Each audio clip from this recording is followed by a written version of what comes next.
Live from WTVO Rockford and your home team. Eyewitness News at 5 starts now. An explosion at an apartment complex Roscoe over the weekend. We'll hear from the fire chief on the leading theory behind the damage. Plus, Rockford Museum closes its doors to the public. Administrators say the shutdown's temporary to protect their collection. And more people are expected to travel out of state this year for the holidays. We'll share some tips from experts on the best way to prepare for your Thanksgiving trip. Good evening, I'm Mimi Murphy. And I'm Eric Wilson. Harlem Roscoe's fire department searches for the cause of an explosion. That led to an apartment catching fire over the weekend. Just after midnight Saturday night, firefighters were called to Monarch Road in Roscoe for a residential structure fire. Crews found smoke and flames in an apartment complex, along with evidence of an explosion. There is significant damage to the structure with a danger of a potential collapse to the remaining portions. No residents were injured, but one man and two children were rescued from an upstairs apartment. Harlem Roscoe Fire is still investigating. Drea Baroni spoke with the chief today about the damage. Drea, what do you have to say? Yeah, Eric, Mimi, that explosion caused major structural damages. Chief Bergeron said they won't have any answers until the building is stabilized and ready for them to finalize the investigation. While it's not confirmed, he told me there is one leading theory. It could be a gas leak, whether they're doing construction in there or maybe they had new appliances or a stove left on, things like that. We just don't know right now. That would be one thing to check. Anyone, especially coming into the winter months, is, have the furnace serviced. If you do any appliances yourself, make sure you don't smell the gas. The chief says that if you do smell the gas, the first thing to do is call 911 and evacuate the building immediately. Mimi? All right, thanks, Drea. Two Rockford residents are arrested after running from police. Around 6 Saturday evening, police pulled a car over at the intersection of Halstead Road and Ridge Avenue. Police say the driver and front passenger of the car got out and ran. The passenger of the car was identified as Javian Jones. Police say they found a loaded handgun reported stolen out of Indiana on him. Haley Pierce was the driver. She also ran off. Pierce and Jones were taken to the Winnebago County Jail. Jones is charged with being an armed habitual criminal along with several other charges. Pierce is charged with aggravated unlawful use of a weapon and resisting. A Chicago firefighter dies during an extra alarm fire at a Lincoln Park business. That fire broke out in a 4-story building. Investigators say it started in the kitchen of the Lincoln Station Bar and Grill. Crews brought the flames under control, but there were still hot spots. That's when firefighter Andrew Price fell from the roof through a light shaft. Immediately a mayday was called for our member. Companies went to work right away to locate our member. They located him right away, and they had to force a hole through a wall to bring him out.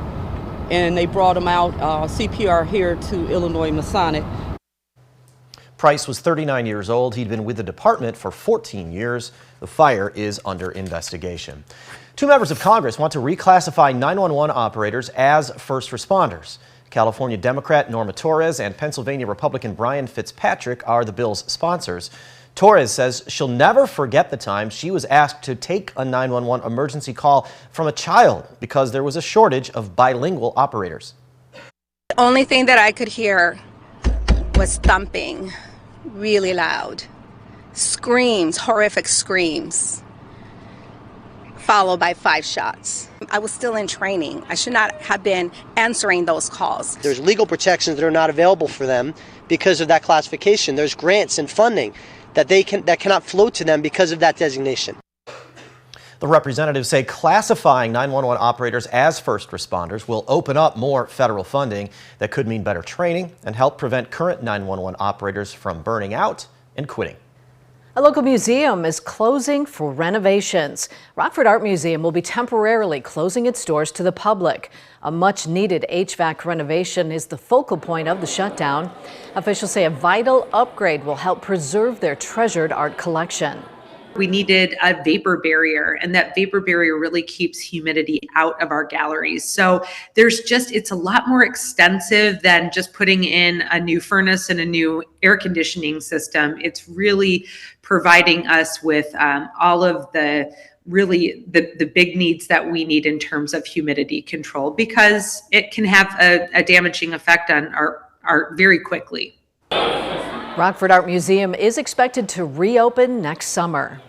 Stateline City celebrates growing businesses. This is the 7th year Beloit has been chosen to host Startup Wisconsin Week. The event recognizes the region's entrepreneurial spirit. A whole host of activities are planned. The goal is connecting and educating local startups. Organizers say this week is a great way for entrepreneurs to network with experts. It brings a lot of different individuals together, whether they're just getting started with an entrepreneurial journey or whether they're a seasoned entrepreneur who've started, maybe a variety of different things. And then we bring experts and service providers to talk about the resources that are available locally. For the next 5 days, Iron Tech on 3rd Street in Beloit will host several events. Gas prices in Illinois see a slight increase. The state's average for a regular gallon of gas is around $3.55. That's up 3 cents from a week ago. Steel prices are 9 cents less than a month ago and 63 cents less than this time last year. Experts at AAA say future prices are expected to steadily fall, keeping prices low through the holidays. More Illinoisans are expected to travel this year for Thanksgiving. 2.8 million people will take a trip for the holiday. That's a more than 2% increase from last year. Experts at AAA recommend drivers leave early and allow extra time to get to your destination.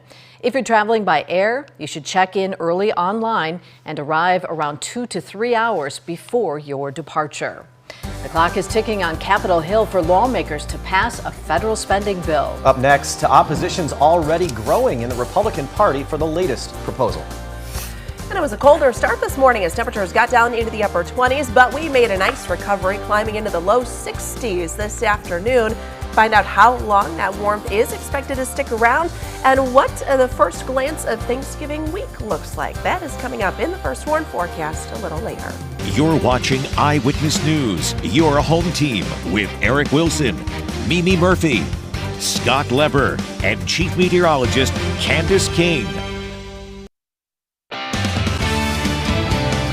The clock is ticking yet again for lawmakers on Capitol Hill to pass a bill to keep the federal government open. It will run out of money at 12:01 a.m. on Saturday. Many House Republicans already oppose the Speaker's plan, partly because of what's not in it. ABC's Liz Landers is in Washington to explain some of the concerns with a deadline just days away.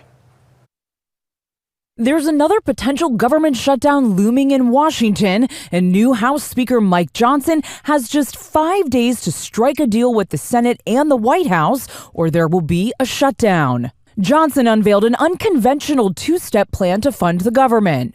Under his proposal, 5 federal agencies, including Veterans Affairs, Housing, Energy, and more, would receive funding through January 19th. The Department of Defense and Homeland Security would get a longer runway with funding through February 2nd. Trust us, we're working through the process in a way that I think the people will be proud of. This slimmed-down bill leaves out aid for Israel and Ukraine and also doesn't include changes to immigration policy, a sticking point for some Republicans. We can't sit back and do nothing. And talking to Prime Minister Netanyahu, they needed this yesterday, in his words. Ukraine needed it yesterday. At least 5 Republicans have already said they won't vote for the proposal, meaning that Johnson will need House Democrats to back his measure for it to pass. While the proposed bill doesn't include all of their priorities, it is a, quote, clean continuing resolution that they should be able to support. The president, when asked by reporters if he would veto the current plan from Speaker Johnson, saying Monday, I'm not going to make a judgment what I'd veto, what I'd sign. But let's wait and see what they come up with. A shutdown could impact an estimated 3.5 million federal workers, 2 million of those in the military. The timing of this potential shutdown could affect Americans' leisure and safety ahead of this busy Thanksgiving holiday. Air traffic controllers and TSA agents could be working without pay, and federally run museums and parks could shut down during one of the busiest times of the year. In Washington, Liz Landers, ABC News. The next couple of days will be warmer than usual around here with temperatures in the 60s. After the break, Candace will look ahead to next week for our Thanksgiving forecast.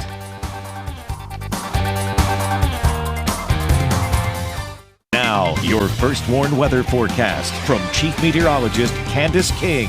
Well, things have been very comfortable here over the last couple of days. Temperatures this weekend were in the 50s. Today we made it up to 62, and I think we have at least several more days of the low to mid 60-degree warmth. Not that far from a record coming up here this week before once again temperatures take a bigger tumble here by the end of the week. Nice and quiet, but with the clear sky here this evening, temperatures will drop quickly as we go through the next several hours. We were at 61 not that long ago. Temperature now down to 50 in Rockford, 53 in Freeport, 51 in Rochelle, 50 our current temperature in Dixon. Our weather watcher Terry in Genoa, 55.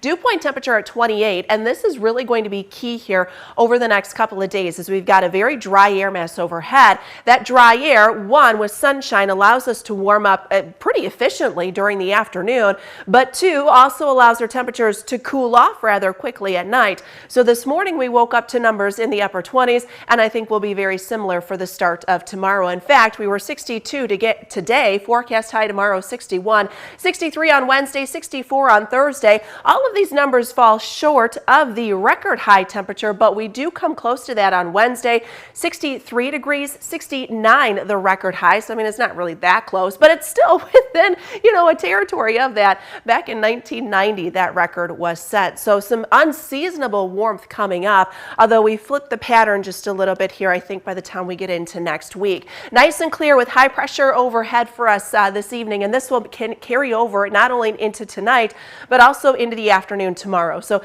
tomorrow will be very similar to today. The difference going to be the wind direction. Today we had a wind from the northwest. Tomorrow the wind comes in from the southwest, so that could actually bump our temperature even further for tomorrow afternoon. But notice the wind shifting around to the south here as we go through the night. You've got that southwesterly wind direction underneath mostly sunny skies. Next couple of days are also going to be windy. Thursday, I think, will be the windiest of them all coming up. Winds could gust potentially back up to 40, 45 miles per hour from the southwest. So Thursday will be a windy day. We'll add in a little more cloud cover on Tuesday night into Wednesday. Some faster winds coming in the jet stream. So that'll pick the wind up just a little bit, but with a westerly wind, we're back into the low to mid 60s again for Wednesday afternoon. And the big thing here, we are staying dry for at least the next several days. Small chance for some showers late Thursday into Friday. But when we look at moisture all around, this is the amount of moisture we have in the atmosphere, you can see it is really, really dry. We pull up a little slug of moisture from the Gulf of Mexico, and we'll start to see that kind of work in here through Texas, Oklahoma, once we get into Thursday, into Friday, but that is it. It's not a lot, so just a couple of showers there before we dry out again for the weekend. So upper 20s here tonight, close to 30 for the overnight. Tomorrow we're back into the low 60s. A little breezy with that southeast and southwest wind direction gusting to around 25 miles per hour.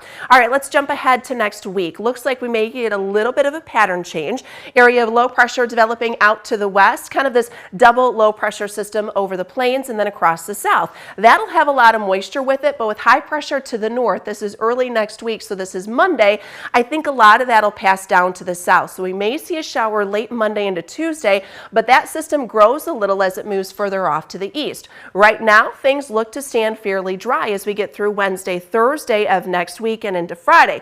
But behind that, we drop temperatures just a bit, nothing too unseasonable, but I think we'll stay pretty average, low to mid 40s by the time we get through Thanksgiving itself, maybe a little cooler once we get into Friday. So 61 on Tuesday, 63 on Wednesday, 64 on Thursday. Notice the drop there. High temperature on Friday, guys, achieved at midnight, and then we drop back. We'll spend most of the afternoon in the 40s. We're back down into the 20s for Friday night, and then upper 40s, low 50s for the weekend. It is hard not to notice that drop. Thanks, Candace. Scott's in next with sports. New Cubs manager Craig Counsell's already getting settled in at Wrigley Field. We'll get some thoughts from him on the move from Milwaukee. And Fred VanVleet is already paying big dividends down in Houston.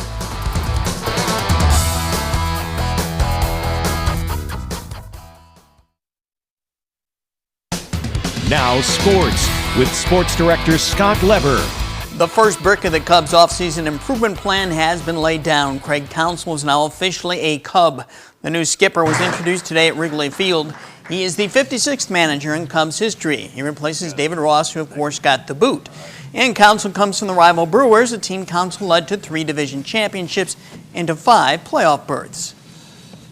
I could not be more excited for this ownership group and this front office to partner with Craig to bring another championship to Chicago and to these great fans. It's been an emotional week, like no bones about it.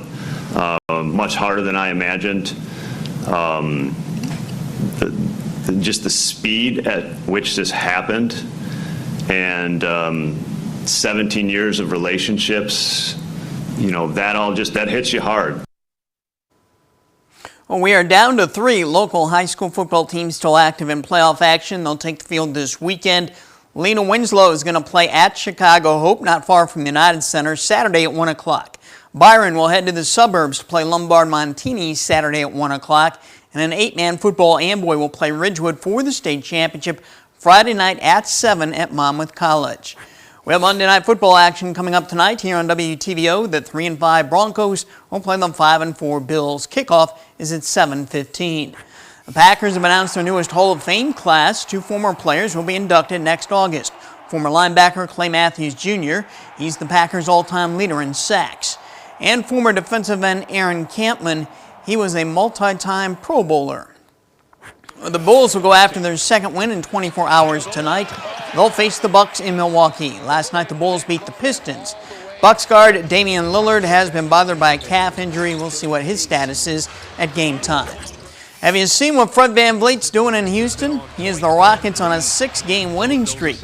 Last night he led them to a win over the NBA champion Denver Nuggets. He scored a team-high 26 points. The Rockets have been one of the early surprises in the NBA. That's sports. We'll be right back.